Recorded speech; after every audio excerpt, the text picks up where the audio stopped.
Perineorrhaphy. Introduction.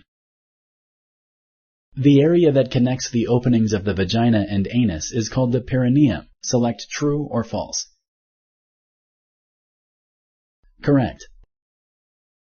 A perineorrhaphy may be done to fix damage to the perineum. Select true or false. Correct. A perineum may be damaged in many ways due to factors such as childbirth and weight gain. A perineorrhaphy may be done to fix damage to the perineum.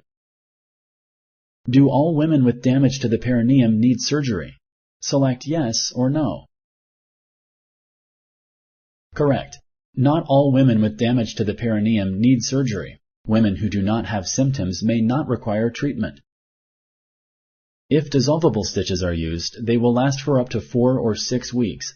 Select true or false. Correct. If the stitches are not dissolvable, they will be removed by your surgeon.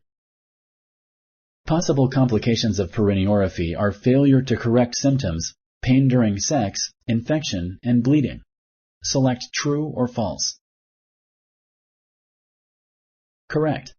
Perineorrhaphy is safe, but there are still some risks. Complications can still happen.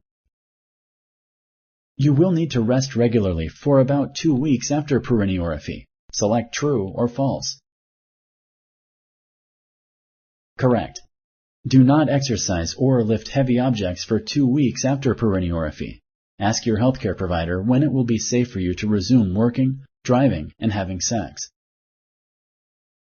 Thank you for using Explain.